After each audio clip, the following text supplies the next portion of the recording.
Williams Butch Wilmore అంతరిక్ష కేంద్రంలో దాదాపు 9 నెలలు ఉన్నారు. మరి ఇన్ని రోజులు వారు అక్కడ ఎలా ఉన్నారు? ఓ వారం రోజులు అనుకున్నదల్లా ఇన్ని రోజుల తర్వాత కానీ తిరుగు ప్రయాణం కుదరలేదు. మరి ఇంతకాలం అక్కడ ఎలా గడిపారు? ఇక్కడంటే మనకి కావాల్సిన ఫుడ్ కావాల్సినట్లు తీసుకుంటారు. ఇంతకాలం అక్కడ ఏం తిన్నారు? ఎలాంటి ఫుడ్ తీసుకున్నారు? Watch this story.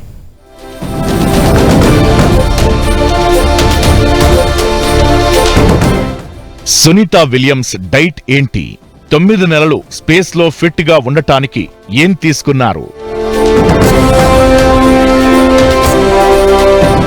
Sunita Williams, Butch Wilmore ఈ 9 నెలల పాటు స్పేస్ స్టేషన్ లో గడిపారు కదా. మరి అక్కడ ఎలాంటి ఫుడ్ తిన్నారు, ఎలా గడిపారు అంటే విచిత్రమైన అనుభవాలు ఎదుర్కొన్నారు. ఎలాగంటే భూమిపై మనకి రోజుకు ఒకటే పగలు ఒకటే రాత్రి, కాని పైన మాత్రం చాలా వేగంగా తిరుగుతుంది. కాబట్టి రోజుకు 16 సూర్యోదయాలు 16 అస్తమయాలు చూశారు. దీనికి కారణం ఇంటర్నేషనల్ స్పేస్ స్టేషన్ భూమి చుట్టూ పరిభ్రమించే వేగమే కారణం.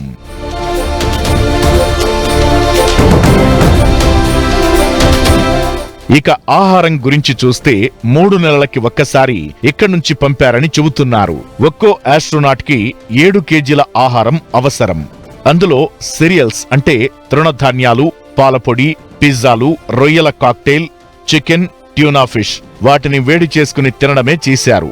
మరి జీరో గ్రావిటీలో ఇదెలా సాధ్యపడిందంటే అయస్కాంతంతో చేసిన ట్రేలలో పెట్టుకుని తిన్నారు. ఇక తాగే నీటి కోసమైతే శరీరం విసర్జించే చెమటను, మూత్రాన్నే శుద్ధి చేసి వాడేవారంటే ఆశ్చర్యపోక తప్పదు.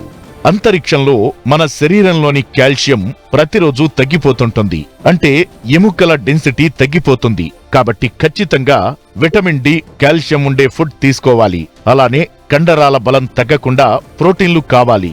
ఈ 2 ఉన్న ఆహార పదార్థాలనే ఆమె తీసుకున్నారు. ఆమెతో పాటు బుచ్ విల్మోర్ కూడా. ఆస్ట్రోనాట్స్ కి ఎదురయ్యే మరో సమస్య రేడియేషన్. శరీరాన్ని రేడియేషన్ నుంచి కాపాడేందుకు యాంటీ ఆక్సిడెంట్లు సమృద్ధిగా ఉన్న పదార్థాలు తీసుకోవాల్సి ఉంటుంది.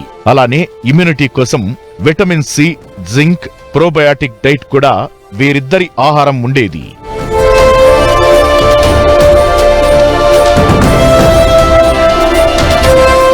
అంతరిక్షంలో మనకి దొరికేలాంటి ఫుడ్ ఉండదని అందరికీ తెలుసు కదా. అందుకే 200కు పైగా ప్యాకెట్లలో ఎప్పటికప్పుడు వేడి చేసుకుని తినే ఆహారాన్ని వ్యోమనాట్స్ కి నాసా పంపేసింది.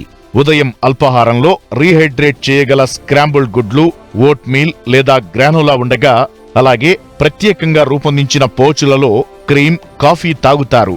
లంచ్ లో పీనట్ బటర్, హమ్మస్ లేదా చికెన్ తో టోర్టిల్లాలు తింటారు. వీటితో పాటు ప్యాక్ చేసిన సూప్లు లేదా పాస్తా లాంటివి తీసుకుంటారు. ఒమేగా 3 ఫ్యాటీ యాసిడ్స్ ఎక్కువగా ఉన్న ట్యూనా ఫిష్ తినడం చేస్తారు. నైట్ డిన్నర్ కూడా కూరగాయలు లేదా చికెన్ తో ఏర్పాటు కాగా హాట్ సాస్ వంటి స్పైసీ సాస్లు తీసుకుంటారు. ఇవే కాకుండా ఎనర్జీ కోసం నట్స్, ట్రైల్ మిక్స్, ప్రోటీన్ బార్లు, డార్క్ చాక్లెట్ వంటివి స్నాక్స్, దాంతోపాటు ఎముకలు, కండరాల బలం కోసం కాల్షియం, విటమిన్ డి, ఐరన్ సప్లిమెంట్లు వాడతారు.